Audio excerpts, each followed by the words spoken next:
Hello? Hello. Hey, this is Steve and Jeff with Requiem for Oblivion. How you doing? Well, I'm doing all right. How are you doing over there? I guess you guys got a lot of snow. Yeah, we set a new record today, actually. That's what I heard. Yeah, it's pretty brutal. I mean, we're used to it, so it's like, to us, it's like, yeah, whatever. Well, yeah, I can relate since I was born in Buffalo, New York, so which Oh, gets kind of brutal up there too. yeah. Yeah, they're kind of slacking this year, though, I noticed when I looked at the highest cities, the highest snowfall in cities, and Buffalo was really behind this year. I'm surprised. Yeah, usually they're right around where we are, though. I know the year that I moved to Texas, there was a blizzard that came through, and we were leaving Buffalo, and we stopped in Erie because I have an aunt that lives right there on Lake Erie, Oh, okay. and we got snowed in and couldn't go nowhere for 3 days. Oh, wow. Yeah, that sounds about right. It was a blizzard, yeah. I don't miss that, but, Yeah, Christmas Day night, the 25th here, was absolutely chaos. It was just, I don't even remember how much fell within that 24-hour period, but We got about 5 feet. yeah, it was absolutely crazy. Jeff's got a little bit of a throat thing going on, but we'll try and get through it. So it's just the two of you and Jeff? Yeah, Kyle just had some teeth extraction or something going on earlier in the week, so his mouth is really sore. He didn't want to hang out. So tell me about Requiem for Oblivion. Well, it's just like I always like to say we're always evolving and kind of always changing. Like right this second, we're kind of going through some personnel stuff. Our drummer basically left the band, but he's going to continue to help us write a little bit. He's going to show up for writing sessions. If we need any recording, to record with him or anything, he's going to help with that. But more or less, we're looking for a full-time drummer again. So what we do in this situation is Kyle, our bass player, will jump on the drums, and then we'll just go. Jeff and I both play extended range guitars, so we'll play without a bass.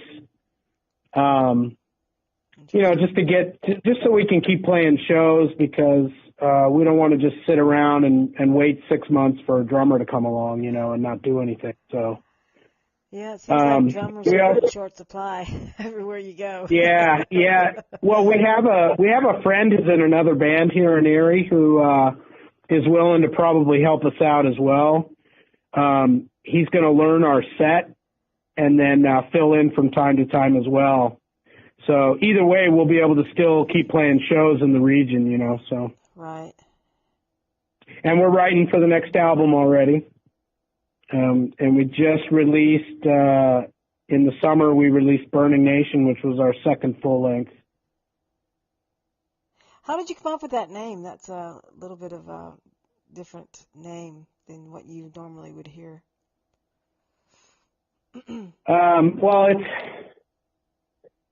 So originally this thing was just me, and I'm a recovering addict, so the name had like a personal, thing for me, because I consider the time that I was out there using and drinking was kind of an oblivion for me, like I was in oblivion. Yeah. And I was oblivious to everything, and I never really was really here. I was kind of always just gone. Right. And so when I got clean, and then I was in a death metal band out in California. And when we were coming up with names for that band, and that band incidentally was Forsake the Flesh. But when when we were coming up with names for that band, I came up with Requiem for Oblivion, which is basically a funeral for my past. Right. It's kind of another way of saying that. So that's where that came from. And then of course, I met a drummer guy shortly after I started goofing around in my girlfriend's basement, and it was just kind of atmospheric, creepy, mellow stuff back then. Mm-hmm. And then we started writing the heavy stuff when my drummer came along, the original drummer. And then we had another couple guys that were briefly in the band, and then Jeff came around in I think 2011. And so it's been Jeff and me pretty much, as the two main guys, keeping it going with a variety of, we've had 2 other drummers since then and like 4 other bassists. So, and then we added Mark on vocals, because I always was the front man in this band too, but we had discussed getting, if the right situation came along, we had discussed, getting a front man, because that seems to just do better in this region.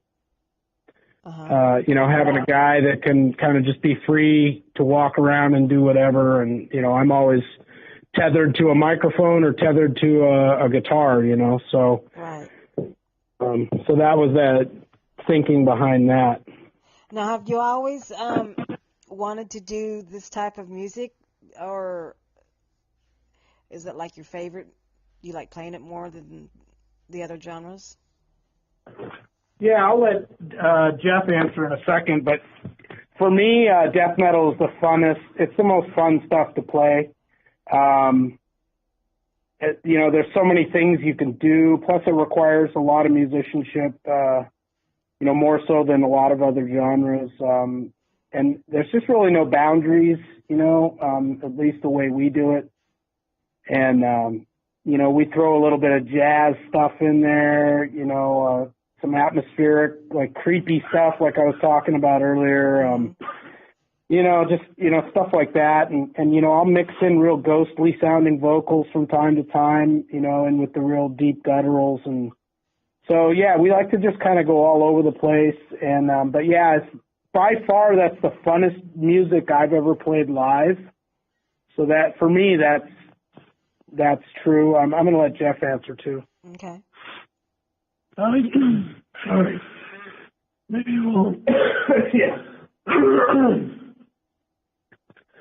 Sorry about the voice thing. It's okay.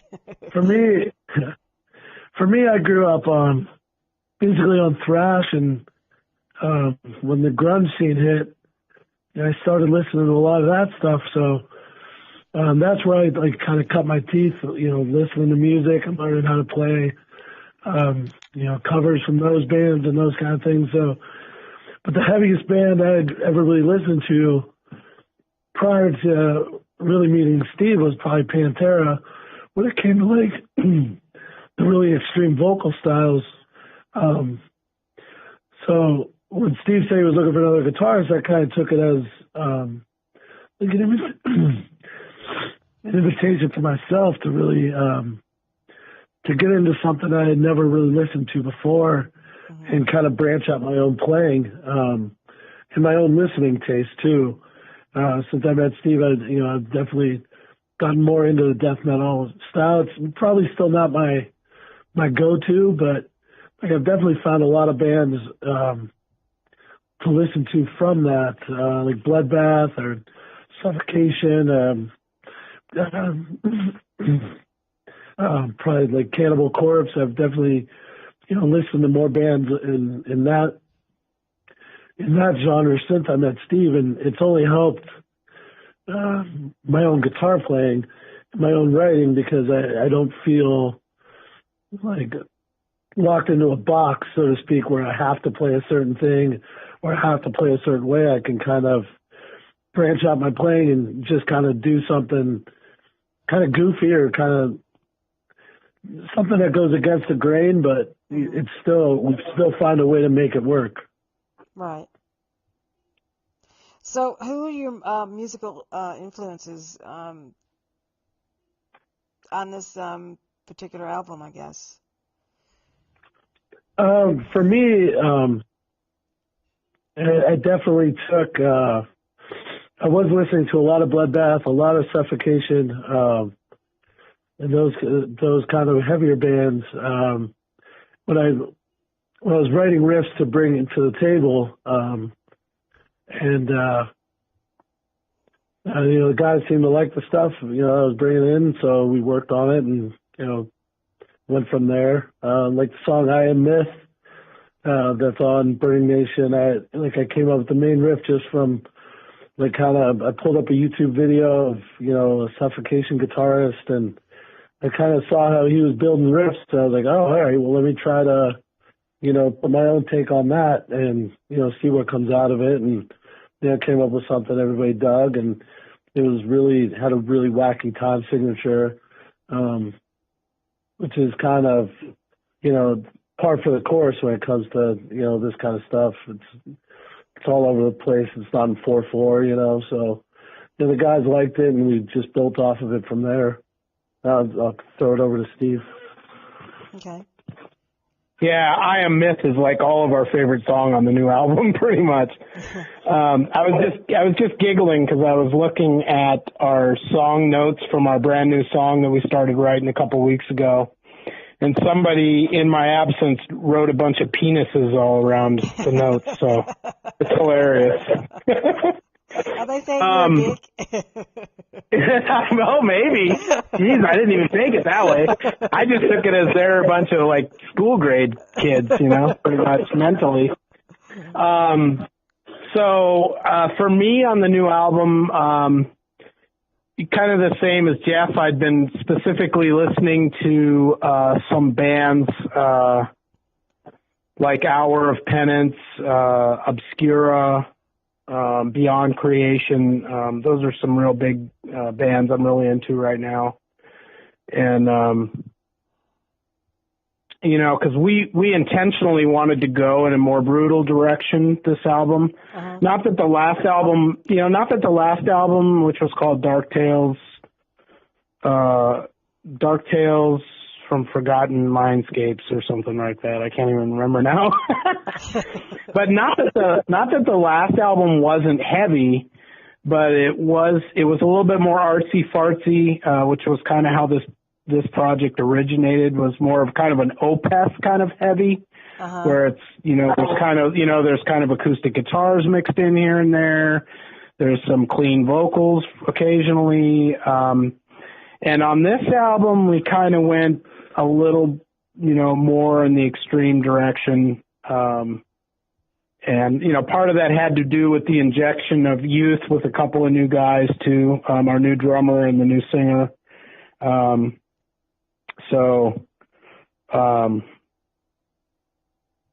I suspect the next album will keep going in that direction more or less, but, it'll still have our signature sound, I'm sure. Now, you were also on the Scenes of Brutality, Volume 4, correct?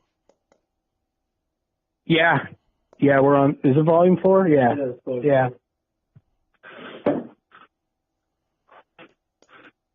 So what was that like, being on that album? Well, it was a new experience for us because we'd never been on a comp, to my knowledge. Uh-huh.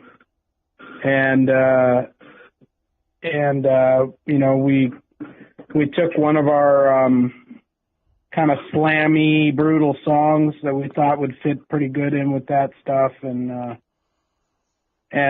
yeah, we submitted it. They put us on there. We got a bunch of copies of the CD ourselves to sell, which is cool. It shows. Anytime we can add more merch to our merch table is a good thing.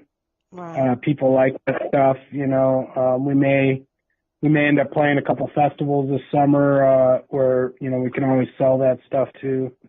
'Cause there's really no other band from Erie that's on it. So if people want to get their hands on that, they got to come to us pretty much, so. Right. But there are a couple bands on there that we know that we're kind of buddies with. So that's nice too. But, I don't know.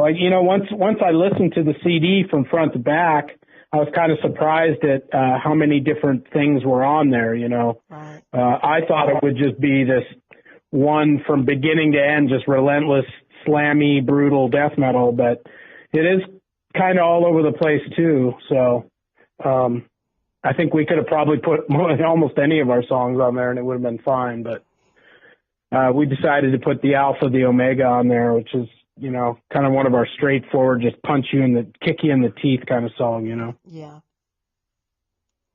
So where do you see Requiem for Oblivion in the future? Where would you like it to go?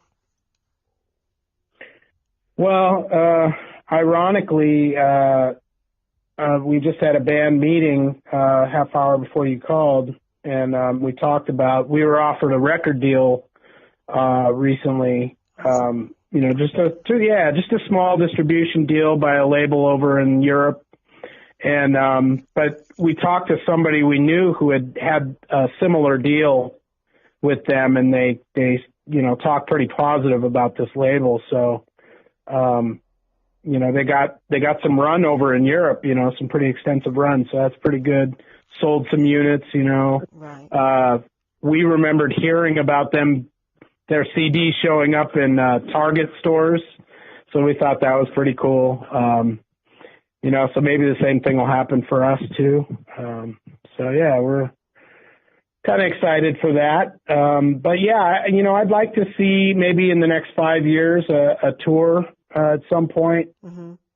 You know, even if it's just a little 3-week thing, if we can get the work off and the interest and figure out how to book it, or if the label throws us on something or whatever.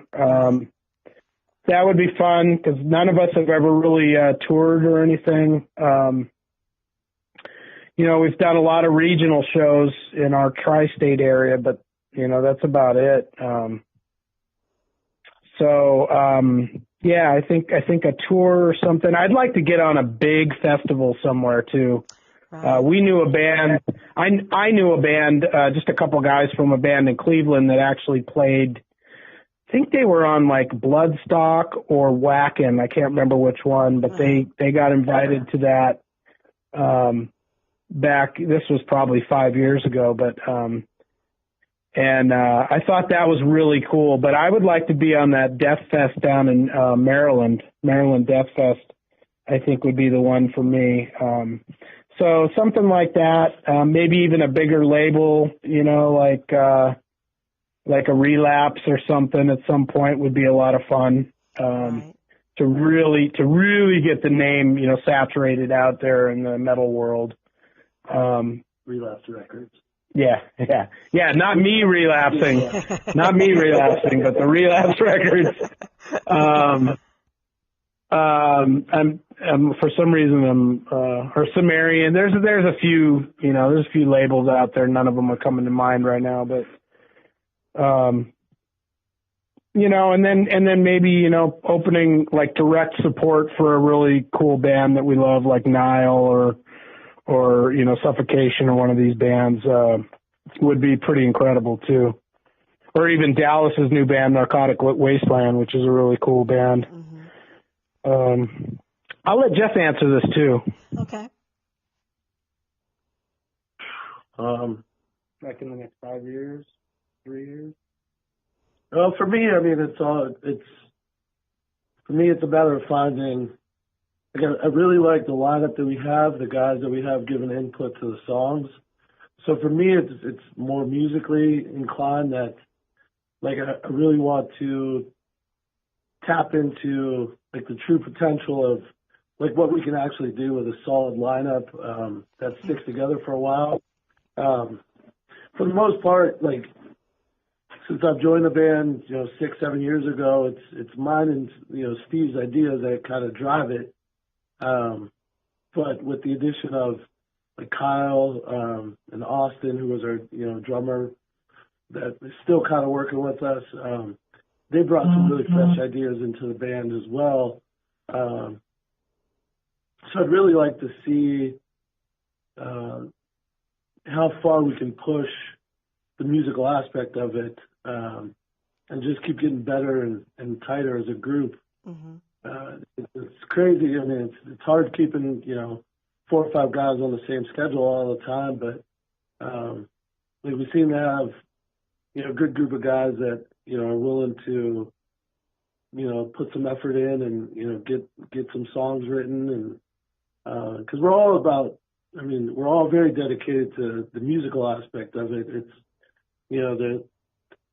the outside things, the outside pressures that kind of get, kind of bring things to a halt sometimes, trying to schedule gigs and, those kind of things, kind of gum up the works somewhat. But like we're all pretty motivated to write good music. And I think for me, that's my biggest driving factor is like, let's keep this, lineup that we have together, and see how just how far we can push things musically.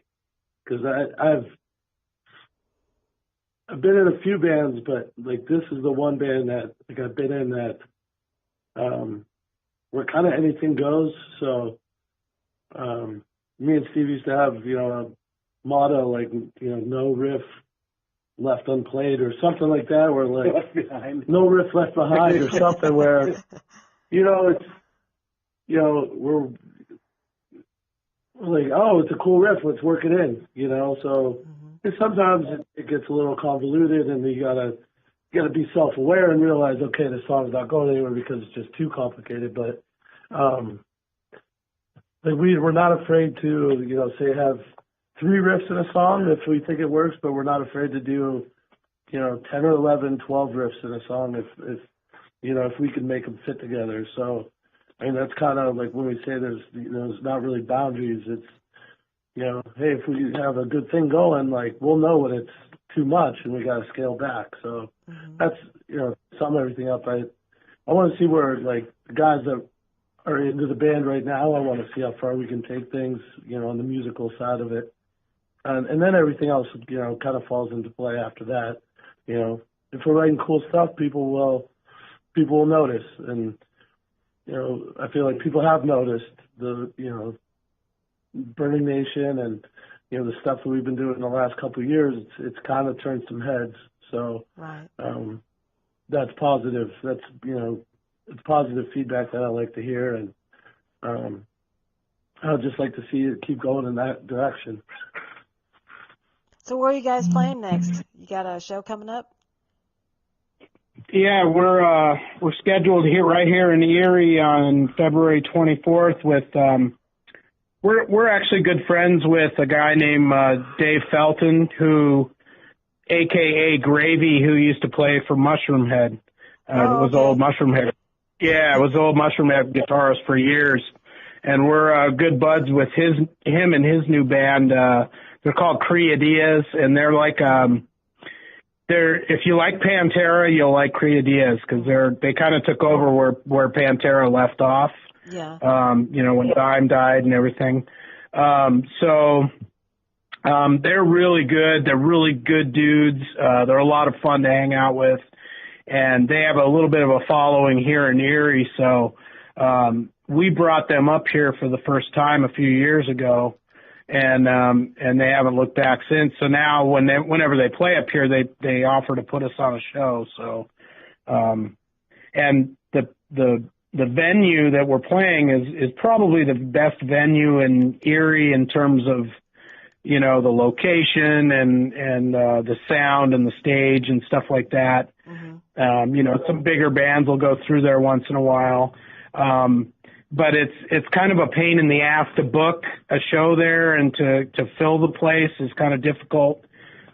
We've had some trouble recently, so I just decided I wasn't going to book there anymore, at least for a while. And so it's nice to be offered a show there that I didn't have to book, you know what I mean? Right. So, but yeah, it's a place called Sherlock's. It's kind of legendary around these parts. But yeah, so we're playing there on the 24th with Creadias. And then we will be playing outside of Cleveland in April, and in mid-April we have some friends in another band down in Cleveland that are having a CD release party, And then back in May, mid-May, we'll be back in Erie again, at a different venue, at an all-ages venue here. But these 3 gigs just kind of fell in our lap. I haven't even booked anything this year, because of the issues with Austin, not wanting to play shows. Like I said, I think I touched on before, we do have a friend in another band who's going to be learning our set, and we'll be filling in from time to time, which is nice. So that'll keep us playing shows and stuff. So where can people get your latest CDs at?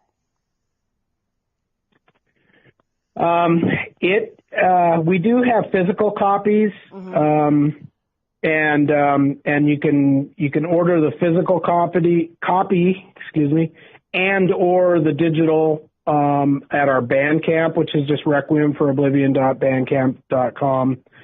And there's also some cool death metal shirts on there on the site. We also have snapback flat brim hats, which are really cool, that have our logo from Burning Nation on it, which is like the Doom font RFO, right, which a lot of people really like. And then that compilation is also available on the on that Bandcamp. You can also stream and purchase, I believe it's on Spotify and, Amazon and all the other places. iTunes, yeah, obviously. All the big major, places, digital platforms or whatever. So definitely the easiest way, though, is to get on our Bandcamp. Okay, well, great. Well, thanks for taking a little bit of time to sit down and talk to me about Requiem for Oblivion. And I hope that you get on a tour and make it down to Texas. I'd like to check you out on stage, and I think it'd be a lot of fun. Yeah, that'd be awesome. Yeah. Yeah, thanks for having us. Thank you. Have a good night. You too. All right, Lisa, thanks. Bye. Okay, bye.